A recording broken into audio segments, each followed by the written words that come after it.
नमस्कार दोस्तों, स्वागत है आपका इस YouTube channel Sarwan GS classes में। आशा है कि आप लोग स्वस्थ होंगे, मस्त होंगे और अपने अपने जीवन में आगे बढ़ रहे होंगे।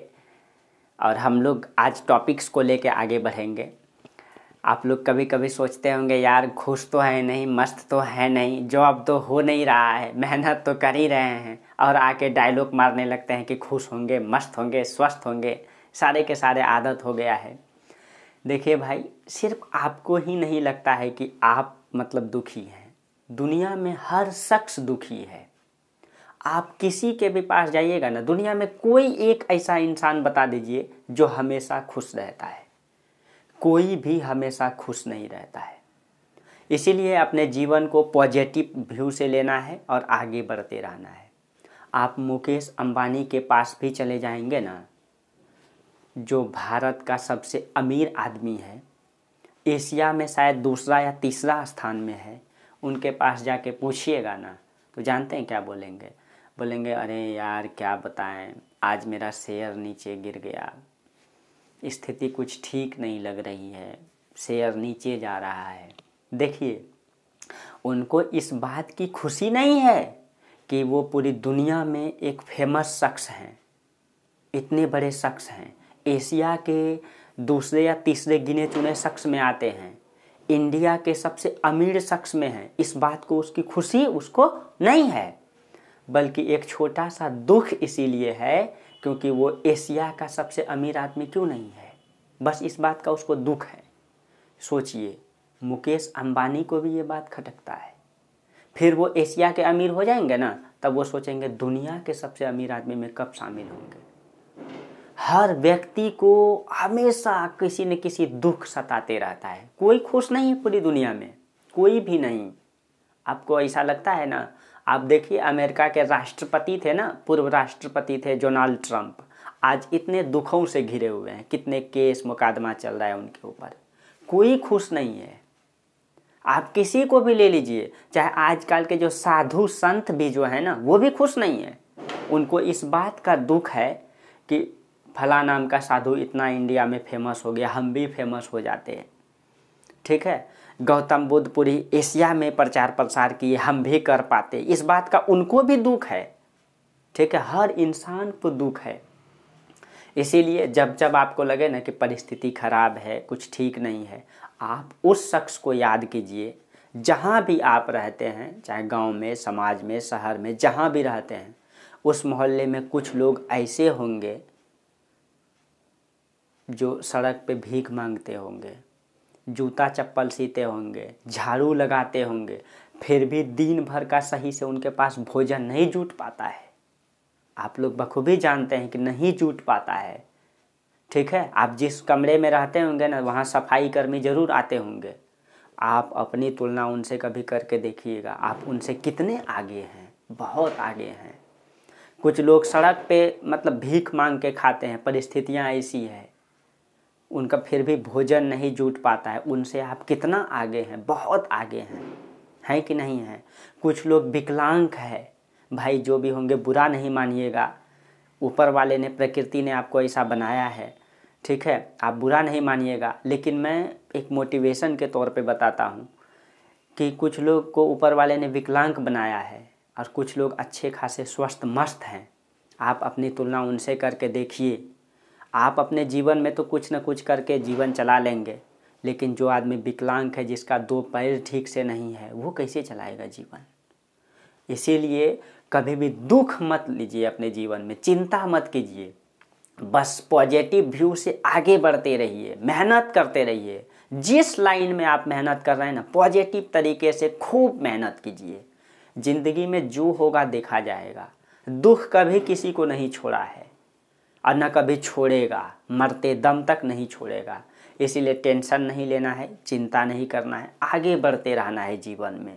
बस यही जीवन का मूल मंत्र है। जीवन में हमेशा पॉजिटिव व्यू से सोचना है और आगे बढ़ते रहना है। जो होगा देखा जाएगा। हम मेहनत कर रहे हैं ना अपने तरीके से, बस इसीलिए ज़्यादा टेंशन नहीं लेना है, पढ़ाई जम के करना है। ज़िंदगी में अच्छा ज़रूर होगा, बेहतर होगा, बस अच्छे से शिक्षा ग्रहण कर लीजिए। ठीक है, चलिए और हम लोग आज टॉपिक को भी आगे बढ़ाते हैं इसी दौर में, जब हम लोगों को आगे बढ़ना है तो क्या। चलिए, बाकी हम लोग पढ़ रहे थे पिछले क्लास में पृथ्वी की जो महाद्वीप विस्थापन सिद्धांत को समझे थे, और आज हम लोग जैसे कि कुछ टॉपिक्स आता है, जैसे कि पृथ्वी पर जो सक्रिय शक्तियाँ हैं या बल है, ठीक है, जो फोर्स है ना, उसके कारण से मतलब कुछ घटनाएं घटित होती है, उसको समझना है, ठीक है। जैसे कि हम लोग जानते हैं कि भूकंप आता है, ज्वालामुखी होता है ना, अंतर्जात बल, बहिर्जात बल, संपीड़न क्या होता है, इन सब चीज़ों को समझने के लिए हम लोगों को थोड़ा सा एक टॉपिक को पढ़ना पड़ेगा। तो पृथ्वी पर जो सक्रिय शक्तियाँ हैं ना, उसमें क्या क्या है, अंतर्जात बल है, जैसे उसमें हम लोग पढ़ते हैं अंतर्जात बल। देखिए उसमें हम लोग क्या पढ़ते हैं, अंतर्जात बल, अंतर्जात बल। इसी में हम लोग पढ़ते हैं बहिर्जात बल, ठीक है, ये सब पृथ्वी पर शक्तियाँ हैं। बहिर्जात बल, भू संचलन, इसी में हम लोग पढ़ते हैं भू संचलन, पढ़ते हैं ना, ठीक है, भू संचलन। इसी में हम लोग पढ़ते हैं अनाच्छादन, ये सब आगे पढ़ेंगे, अनाच्छादन, ठीक है। इसी में हम लोग ये सारे टॉपिक्स को समझने के लिए, अनाच्छादन है, इसी को अपक्षय भी कहते हैं, अपर्दन अपक्षय, ठीक है। और भू आकृतिक प्रक्रम, इसी में हम लोग पढ़ेंगे भू आकृतिक प्रक्रम,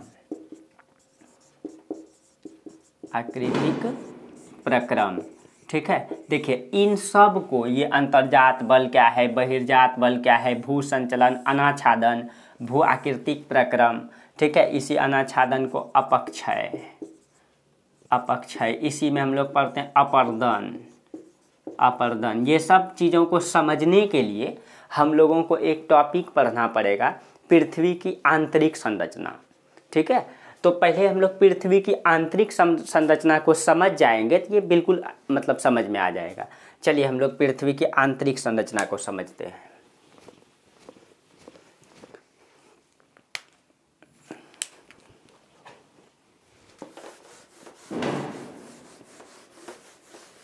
देखिए सक्रिय शक्तियाँ को समझने के लिए हम लोगों को क्या समझना पड़ेगा, पृथ्वी की आंतरिक संरचना। एकदम अच्छे से समझिएगा, कुछ नहीं है इसमें।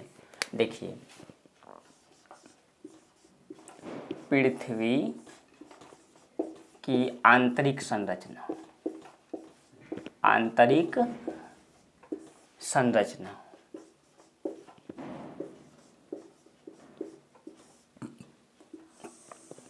देखिए पिछले क्लास में हम लोग पृथ्वी के बारे में तो जान गए।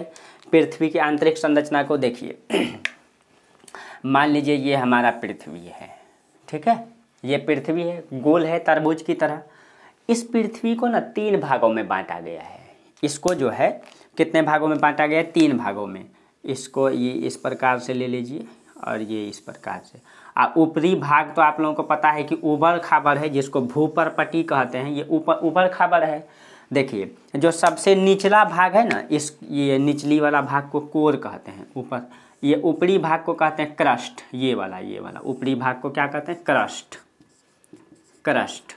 ये सेकेंड वाला भाग को कहते हैं मेंटल, क्या कहते हैं, मेंटल। दिमागी रूप से मेंटल नहीं, इसका नाम है मेंटल, ठीक है। और ये वाला भाग को कहते हैं कोर। तो ऊपरी भाग को क्रस्ट, ठीक है, जिसको भूपर्पटी भी कहते हैं। क्रस्ट वाला भाग को क्या कहते हैं, भूपर्पटी। इसी का एक भाग है, क्रस्ट का ऊपरी भाग को भूपर्पटी कहते हैं, ठीक है। अभी हम लोग इसको गहराई से समझेंगे, समझ में आ जाएगा। ये देखिए इसको क्रस्ट, इसको ऊपरी वाला भाग को ना सियाल भी कहते हैं, ध्यान रखिएगा, सियाल। और ये सेकेंड वाला भाग को सीमा भी कहते हैं, और निचली वाला भाग को नीफे कहते हैं, नीफे। सियाल, सीमा, नीफे या क्रस्ट, मेंटल, कोर, ठीक है। अब देखिए इसको समझने के लिए हम एक फिगर बनाते हैं। इसको क्या कीजिए, एक जैसे कि तरबूज को काटते हैं इस तरह से निकाल लेते हैं हम काट के, इतना हिस्सा को यहाँ बना के हम लोग समझ लेते हैं। देखिए मान लीजिए कि हम एक ये बनाए, ये मान लीजिए थोड़ा सा बड़ा बनाते हैं,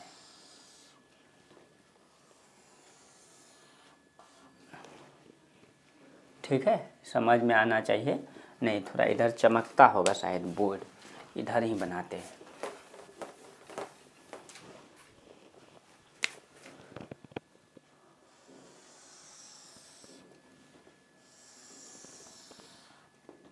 ये देखिए, इसको हम लोग काट के निकाल लिए, ठीक है। अब ये मान लीजिए पृथ्वी का ये, अब देखिए इसको पहले 3 भागों में हम लोग बांट लेते हैं। सबसे निचली वाला भाग को कोर और ये वाला भाग को मेंटल, ये क्रस्ट मेंटल और कोर। इसको थोड़ा ज़्यादा बड़ा बनाते हैं, ये यहाँ तक से लेते हैं, इसकी मतलब मोटाई ज़्यादा है। देखिए ये जो हमारा पृथ्वी है ये गोल है ना, तो यहाँ से यहाँ तक क्या हो जाएगा, इसकी त्रिज्या हो जाएगा। तो जो पृथ्वी की त्रिज्या है पूरे यहाँ से यहाँ तक, ठीक है, ये पूरे यहाँ से यहाँ तक है 6371 किलोमीटर। ध्यान रखिएगा कितना है, 6371 किलोमीटर है यहाँ, ये पूरे त्रिज्या है। यानी कि हम लोग एक तरबूज की तरह काट के निकाल लिए ताकि इसके अंदर में क्या क्या है उसको हम लोग समझ पाएँ, ठीक है। तो ये यहाँ से यहाँ तक कितना है, 6371। जो ऊपरी परत है इसको हम लोग अभी क्या बताएं, इसको हम लोग क्या कहते हैं, इसको कहते हैं क्रस्ट, CRUST। और ये वाला भाग को क्या कहते हैं, मेंटल। तो देखिए हाँ, ये वाला भाग को इसको यहीं लिख देते हैं, ठीक रहेगा। ये हो गया आपका क्रस्ट, फिर दिक्कत हो जाएगा। चलिए इधर लिख ही दिए हैं ना, यहाँ बाद में लिखेंगे क्योंकि कुछ अधिक चीज़ें लिखना पड़ जाएगा। देखिए ये जो आपका क्रस्ट है ना, ये क्रस्ट वाला भाग को यहाँ पे ऊपर में हम लोग जानते हैं, ये ऊपरी भाग जो है क्रस्ट का ये ऊबड़ खाबड़ है। हम लोग बखूबी जानते हैं ये ऊबड़ खाबड़ है जिस पे हम लोग रहते हैं। इसके ऊपर आप चले जाइए, मतलब यहाँ पे हम लोग रहते हैं, इसके ऊपर क्या है, हवा है। यहाँ क्या हो जाएगा, हवा हो जाएगा।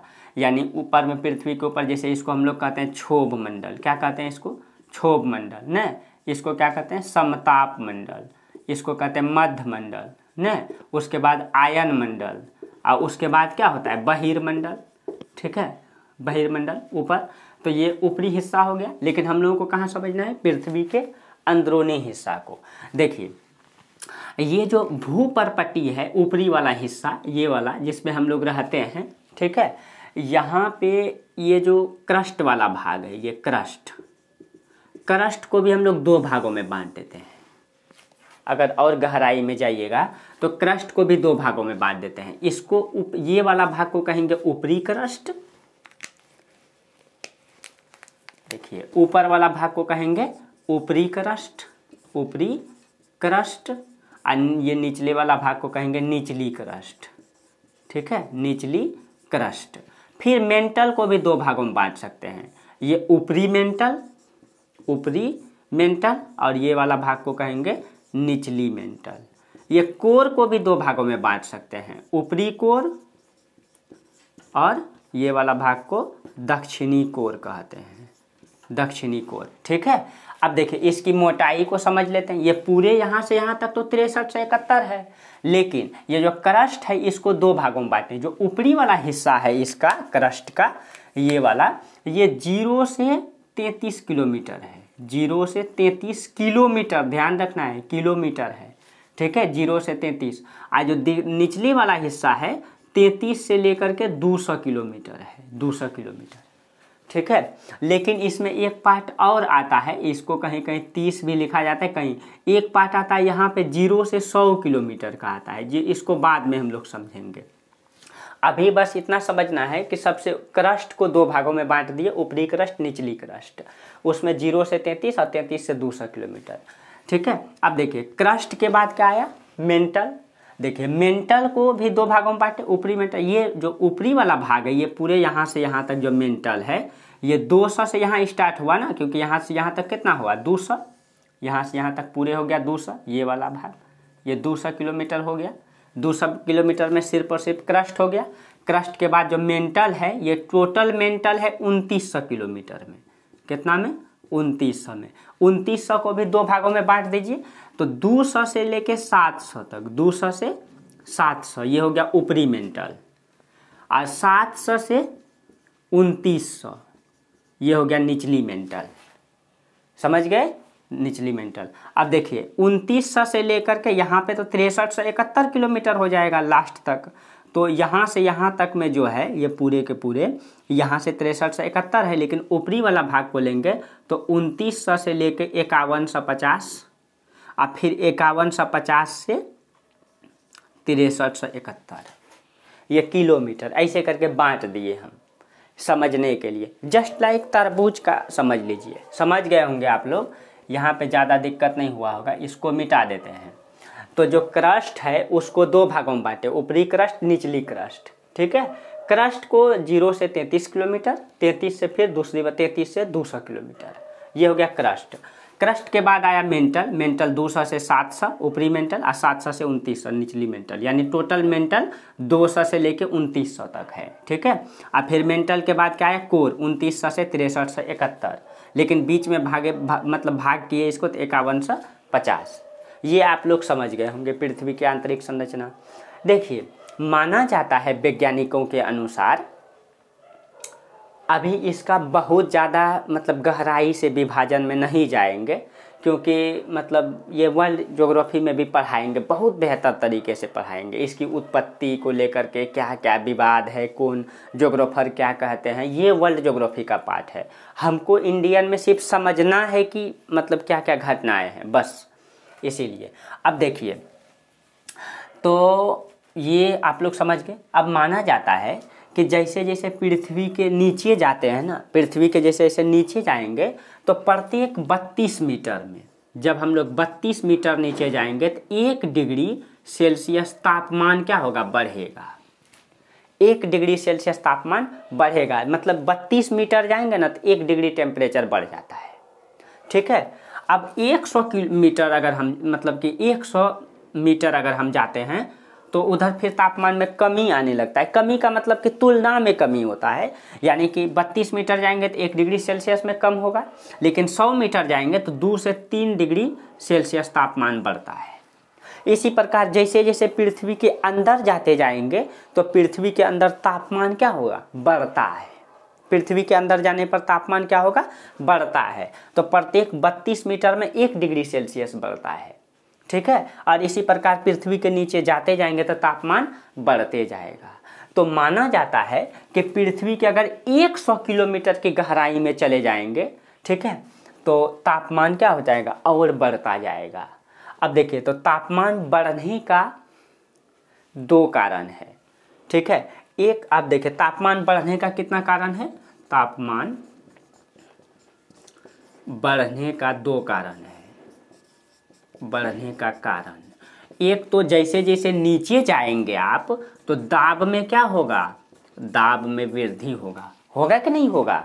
जैसे जैसे आप पृथ्वी के अंदर नीचे जाएंगे तो दाब बढ़ेगा ना, दाब क्या होगा, बढ़ेगा, बढ़ेगा ना, समझ रहे होंगे आप लोग। अब देखिए उसके बाद जो रेडियो सक्रिय तत्व है उसमें रेडियोधर्मी पदार्थ सक्रिय तत्व पाया जाता है, उसमें विखंडन होता है, ठीक है। एक सेकेंड। अब देखिए जो उसमें रेडियो सक्रिय मतलब तत्व है उसमें विखंडन होता है, उसके कारण से ऊर्जा विमुक्त होता है। तो एक दूसरा कारण है रेडियो सक्रिय तत्व, रेडियो सक्रिय तत्व का विखंडन, तत्व का विखंडन। अब देखिए हम क्या बोले कि पृथ्वी के नीचे जैसे जैसे जाएंगे तापमान बढ़ेगा। तापमान बढ़ने का 2 कारण है। क्यों तापमान बढ़ता है, तो पहले देखिए तापमान मतलब कितना बढ़ता है, 32 मीटर में 1 डिग्री सेल्सियस, इसी प्रकार बढ़ते रहता है। अगर हम 100 किलोमीटर की गहराई में जाएंगे तापमान और अधिक बढ़ जाता है, बहुत ज़्यादा। अभी आगे समझते हैं। तो तापमान बढ़ता क्यों है, एक तो भाई दाब बढ़ता है, जैसे जैसे नीचे जाएंगे दाब बढ़ते जाएगा। दूसरा कारण है कि उसमें रेडियो मतलब धर्मी तत्व जो पाया जाता है, जो रेडियो सक्रिय तत्व है जिसमें विखंडन होता है, उसके विखंडन के कारण से ऊर्जा विमुक्त होता है। और उस ऊर्जा विमुक्त के कारण से भी तापमान में क्या होता है, वृद्धि होता है। अगर आप 100 किलोमीटर पृथ्वी, माना जाता है कि ये जो मेंटल वाला हिस्सा है ना, थोड़ा सा इधर समझिएगा आप लोग। देखिए ये थोड़ा सा डिस्टर्ब कर रहा होगा, इसको सीधा लिख देते हैं। आप लोग खुद बांट लीजिएगा कॉपी, ठीक है। हम यहाँ पे एक ही लिखते हैं। यहाँ से यहाँ तक आप 2 करिएगा, हम सिर्फ लिखते हैं क्रस्ट। आप लोग दोनों ऊपरी निचली दोनों लिख लीजिएगा, ठीक है। और यहाँ से यहाँ तक मेंटल, ठीक है, और यहाँ से यहाँ तक कोर हम लिख देते हैं। अब देखिए, माना जाता है कि ये जो मेंटल का हिस्सा है, देखिए हालांकि पृथ्वी के अंदरूनी हिस्सा का भी आज तक ठीक से रिसर्च नहीं हो पाया है, आज भी विवाद चल रहा है, ठीक है। देखिए माना जाता है कि जैसे जैसे नीचे जाएंगे तो दाब क्या होगा, बढ़ेगा। जब दाब बढ़ेगा तो तापमान भी बढ़ेगा, ठीक है। तो दाब जब बढ़ेगा तो इसका जो प्रकृति है वो ठोस होता जाएगा ना, ज़्यादा ठोस होगा, ठीक है। लेकिन माना जाता है जैसे 100 किलोमीटर की गहराई में जाइएगा, एक परत यहाँ पे मान लीजिए 100, यहाँ पे ये परत हो गया 100 किलोमीटर का, यहाँ पे 100 किलोमीटर का एक परत है। यही कारण से दाब बढ़ने के कारण से क्या हो गया है, यहाँ पे दाब बढ़ने के कारण से ये पिघल गया है, ठीक है, ये पिघल गया है। और ये कैसे, यही दाब बढ़ने के कारण ये पिघल गया है। और ये कैसा हो गया, अर्ध तरल अवस्था हो गया है, जिसको प्लाज्मा की अवस्था कहते हैं। जो शैम्पू होता है ना, उस प्रकार से अर्ध तरल जो मेग्मा होता है आग का, बस वैसा ही हो गया है। उसी के ऊपर में ये क्रस्ट वाला प्लेट है, ठीक है। अब देखिए, तो ये क्यों हुआ, इसी को प्लास्टिक दुर्बल मंडल भी कहते हैं। इसको क्या कहते हैं, प्लास्टिक दुर्बल मंडल भी कहते हैं, दुर्बल मंडल कहते हैं, ठीक है, प्लास्टिक दुर्बल मंडल कहते हैं। ये पिघला हुआ अवस्था में हो गया है, किसके कारण से हुआ, तापमान में बढ़ने के कारण से। जैसे जैसे तापमान बढ़ा वैसे वैसे मतलब कि उसकी जो प्रकृति है वो ठोस होती चली गई, और उसके कारण उसका जो मतलब जो गलने का जो प्रकृति है, जो गलनांक है, गलनांक पॉइंट है, ठीक है, जिसको द्रवनांक कहते हैं, वो भी धीरे धीरे बढ़ता चला जाएगा। शायद आप लोगों को ये भाषा समझ में नहीं आ रही होगी, हम फिर से एक बार ठीक से समझा देते हैं, ठीक है।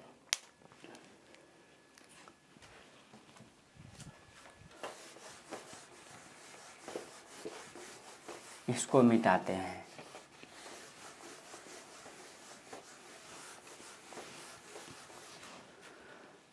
हालांकि इसमें विवाद का मुद्दा है, इसीलिए थोड़ा दिक्कत हो जाता है। देखिए, ये मान लीजिए पृथ्वी का आंतरिक संरचना है, ठीक है, ये मान लीजिए क्रस्ट, मेंटल और कोर। ये पूरा का पूरा हिस्सा जो है ना, ये वाला हिस्सा, ये जो मेंटल वाला हिस्सा है, इसको मतलब कि प्लाज्मा अवस्था में माना जाता है, इसको पिघला हुआ अवस्था में माना जाता है। ये वाला को इसको माना जाता है, ये कैसा है, ये पिघला हुआ है, ठीक है। ये पूरा का पूरा आग है इसमें पूरा। और जो नीचे है ना, जो 100 किलोमीटर की प्लेट में नीचे आएंगे, यहाँ से यहाँ तक तो किलोमीटर बता ही दिए 200 है यहाँ तक में, लेकिन 100 किलोमीटर नीचे जब आते हैं तो यहाँ भी एक अवस्था पिघला हुआ बताया गया है। यहाँ 100 किलोमीटर की गहराई में जाने पर अभी तक इसमें नीचे पृथ्वी का ज़्यादा रिसर्च नहीं हो पाया है, वैसा वैसा उपकरण अभी नहीं डेवलप हो पाया है। सोचिए ना, अभी हम लोग जिस पृथ्वी पे हैं उसका ठीक से रिसर्च नहीं हुआ है, ठीक है। ये चीज़ें हैं। अब देखिए, ये पूरा का पूरा पिघला हुआ अवस्था में है, और यहाँ भी एक पिघला हुआ चीज़ें हैं, ठीक है, जिसको क्या कहते हैं, प्लास्टिक दुर्बल मंडल कहते हैं, प्लास्टिक दुर्बल मंडल कहते हैं इसको, दुर्बल मंडल, ठीक। अब ये प्लास्टिक दुर्बल मंडल के ऊपर में ही क्या है, प्लेट है, मतलब ये परत है जमा हुआ। इसका मतलब एक प्रकार से हम लोग जो हैं, जिस प्रकार से पानी में नाव होता है, उसी प्रकार से इस पानी में ये प्लेट, मतलब ये पृथ्वी है, हम लोगों का ऊपरी परत है कि नहीं है, भूपरपट्टी उसी पर है, जिसके कारण से ज्वालामुखी भूकंप उत्पन्न होता है। अब आप लोगों को समझ में आ गया होगा, ठीक है। देखिए, अब आप एक चीज़ें और समझिएगा, माना जाता है कि कोर वाला हिस्सा है ना, ये माना जाता है कि ठोस है। अब आप लोग सोच रहे होंगे बीच वाला हिस्सा द्रव है, मतलब प्लाज्मा अवस्था में, नीचे ठोस है, ऊपर भी ठोस है, ये कैसे हो गया। देखिए, अब आप समझिएगा थोड़ा, जैसे जैसे तापमान बढ़ेगा, ठीक है, तापमान बढ़ेगा, तो तापमान कब बढ़ेगा, जब दाब ज़्यादा होगा, जब दाब बढ़ेगा तो तापमान बढ़ेगा। दूसरा, रेडियो सक्रिय तत्व मतलब का विखंडन होगा तो ऊर्जा उत्पन्न होगा, तापमान बढ़ेगा। लेकिन जब जैसे जैसे दाब बढ़ेगा, जैसे जैसे ठोस होता जाएगा, दाब बढ़ेगा तो वो ज़्यादा ठोस हो जाएगा उसकी प्रकृति, तो ज़्यादा ठोस होगा तो उसको गलाने में ज़्यादा वक्त लगेगा। इसीलिए माना जाता है कि जैसे जैसे नीचे जाएंगे तो इसकी प्रकृति ज़्यादा ठोस हो जाती है, उसका द्रवनांक ज़्यादा हो जाता है, गलने का पॉइंट ज़्यादा हो जाता है, जिसके कारण से ये कोर अब जो है ना ये ठोस है और मेंटल जो है ना ये प्लाज्मा अवस्था में है, अर्ध तरल अवस्था में है। हालांकि इसमें विवाद है, ये विवाद को हम लोग वर्ल्ड ज्योग्राफी में पढ़ेंगे, ठीक है। कुछ वैज्ञानिकों का मानना है कि नहीं आंतरिक हिस्सा भी पिघला हुआ है, कुछ लोग कहते हैं नहीं ठोस है, ठीक है। तो अभी तक अब हम लोग इसमें पाइप भी तो डाल नहीं सकते हैं, क्योंकि इसका टेम्परेचर माना जाता है कि 5 से 6,000 डिग्री सेल्सियस है। सोचिए 5 से मतलब 5,000 से 6,000 डिग्री सेल्सियस है, उसमें पाइप डालेंगे तो सीधे गल जाएगा, उतना जा भी नहीं सकते हैं, ठीक है। इसीलिए इसका रिसर्च अभी तक ठीक से नहीं हो पाया है, समझ गए। देखिए हम लोगों को बस इतना ही समझना था।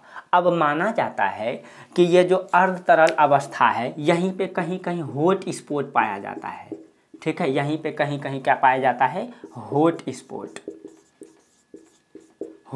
पाया जाता है। अब ये हॉट स्पॉट का क्या कॉन्सेप्ट है, यही यहाँ पे कहीं कहीं जो है ना संवहनिक धाराएं चलती है, इसमें चक्रीय रूप में हॉट स्पॉट पाया जाता है। मतलब मान लीजिए कि अब समझिए थोड़ा, मान लीजिए कि ये हमारा प्लेट है, ठीक है, ये हमारा प्लेट है और नीचे मैग्मा का अवस्था है, ये वाला अवस्था मान लीजिए मैग्मा वाला अवस्था है, ये मतलब कि अर्ध तरल अवस्था है, ठीक है। यहाँ पे कहीं कहीं क्या है ना कि ये जो मैग्मा की अवस्था है यहाँ पे कहीं कहीं चक्र रूप में ऐसे करके चक्र रूप में एक हॉट स्पॉट बना हुआ है जहाँ तापमान और अधिक होता है, ठीक है। जैसे पानी आप लोग देखेंगे कहीं कहीं घुर्नी बन जाता है, बनता है ना, बस उसी प्रकार से यहाँ भी है, उसी का नाम हॉट स्पॉट दे दिया है। और इसी में जब प्रतिक्रिया होती है, यही हॉट स्पॉट जब स्पीड से ऊपर की ओर बढ़ती है ना, इसी से उत्पन्न होता है भूकंप, ज्वालामुखी, भूसंचलन।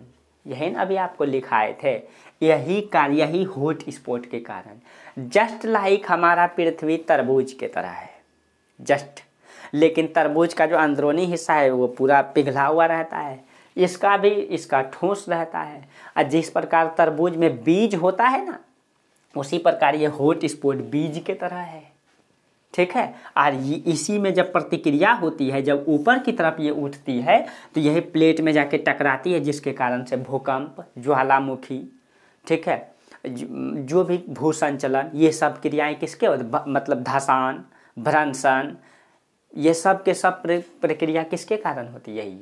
और जो अभी बहिर्जात बल बताए, अंतर्जात बल बताए, यही अंतर्जात बल का कारण बनता है, यही अंतर्जात बल का कारण बनता है। बस यही हमको समझना था। देखिए थोड़ा सा समझिएगा आप। अब देखिए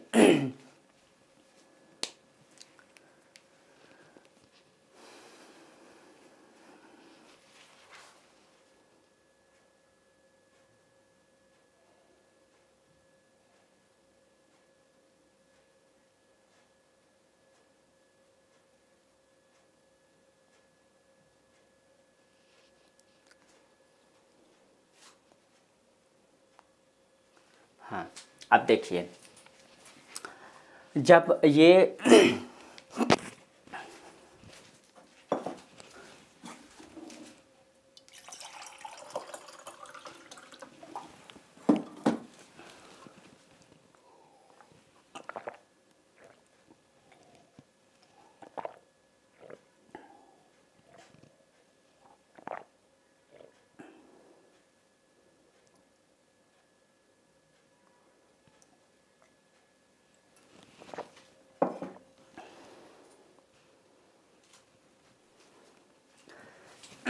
देखिए, हाँ ये इसको क्या कहेंगे, इसको कहेंगे हॉट स्पॉट, स्पॉट।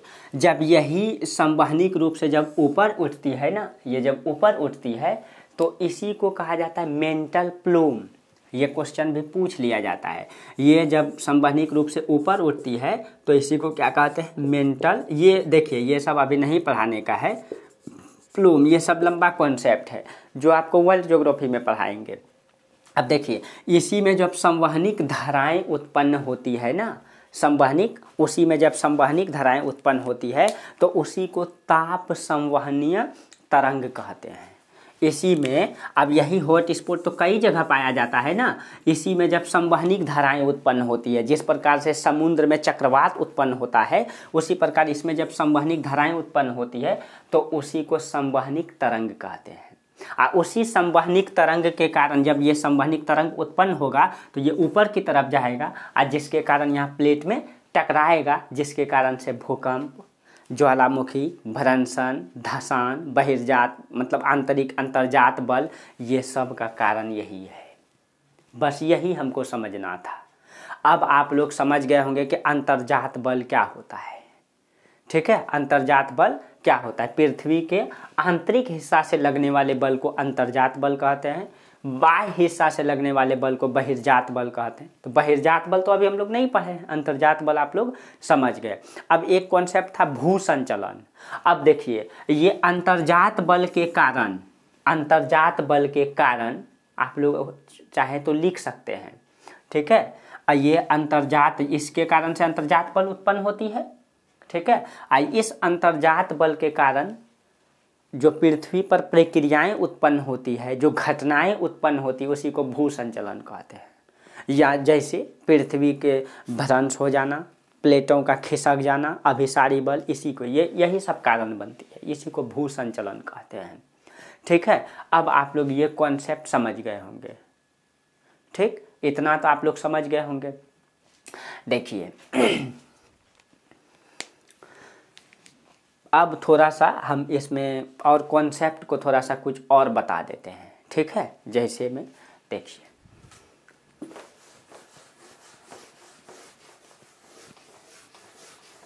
अगर आप लोग लिखना चाहें तो लिख लें, 2-4 पॉइंट हम लिखा देते हैं। लिख लीजिए आप लोग।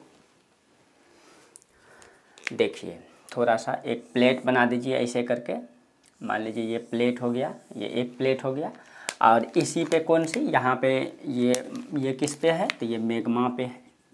ठीक है, अब यहाँ पे इसको पहले फिगर आप लोग बना सकते हैं। अब मान लीजिए यहाँ पे एक हॉट स्पॉट है, यहाँ एक हॉट स्पॉट है, यहाँ एक हॉट स्पॉट जोन है, इसी को क्या कहते हैं, हॉट स्पॉट जोन। ये सारा। अब देखिए ये हॉट स्पॉट जोन, इसमें आप लोग लिख लीजिएगा पॉइंट देके। ठीक है, इसमें लिख लीजिएगा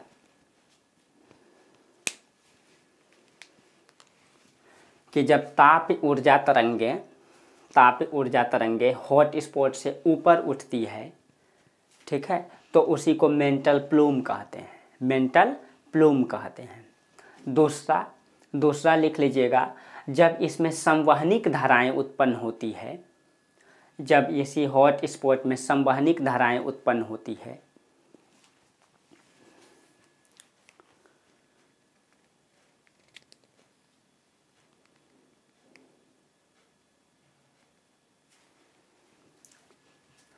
इसको ऐसे लिख लीजिएगा,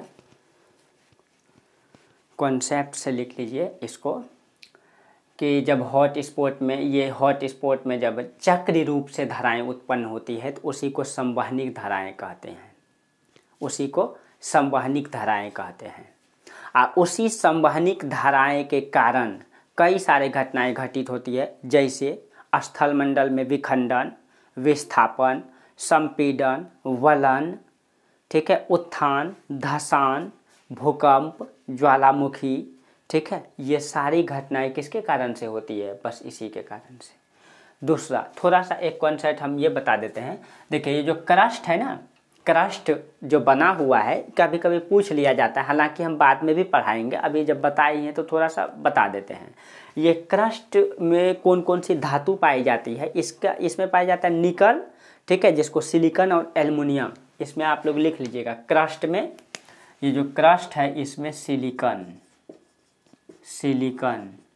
प्लस में एल्युमिनियम से ये बना हुआ है, एल्युमिनियम, ये सिलिकॉन और एल्युमिनियम से बना हुआ है क्रस्ट। और सीमा में जो है सिलिकॉन और मैग्नीशियम, यानी कि मेंटल में इसमें सिलिकॉन सिलिकॉन और मैग्नीशियम, मैग्नीशियम, ठीक है। और जो कोर है वो तो आपको पता है कि उस ठोस है तो नीफे लोहा से बना हुआ है, निकल प्लस लोहा। ये इस नीचे वाला में निकल प्लस में लोहा ये पाया जाता है इसमें, ठीक है। ये कभी कभी पूछ लिया जाता है, इसीलिए इसको ध्यान में रखना है, ठीक है। हाँ, थोड़ा सा इसको भी विभाजन की रेखा को भी बता देते हैं, ठीक है। कभी कभी हो सकता है पूछ लिया जाए विभाजन रेखा का नाम, तो विभाजन रेखा का नाम भी बता देते हैं तीनों चारों का, हालांकि ध्यान में तो कभी कभी नहीं ही रहता है, ठीक है। देखिए जो सबसे ऊपरी वाला हिस्सा है ना, जो ये वाला अलग से लिखा देते हैं, यहाँ पे आप लोगों को बना लीजिएगा, उसी में ठीक से बना लीजिएगा। ये तीन भाई, ये अब देखिए ये हो गया क्रस्ट, मेंटल और कोर, ठीक है। ये हो गया आपका क्रस्ट, ये हो गया आपका मेंटल, ये हो गया आपका कोर, ठीक। अब देखिए ये जो क्रस्ट को भी दो भागों में बांटे हैं, तो ये पहले क्रस्ट और मेंटल, यहाँ पे जो विभाजन है, इसी विभाजन रेखा को, इन दोनों को विभाजित करने वाली रेखा का नाम है, ठीक है। इसी का नाम कभी कभी पूछ लिया जाता है, तो उसका नाम क्या है? उसका नाम है रेवती असंबद्धता, रेवती असंबद्धता, ठीक। और मेंटल और कोर को जो अलग करती है उसका नाम है गुटेनबर्ग असंबद्धता। हाँ नहीं, यहाँ से उसका नाम है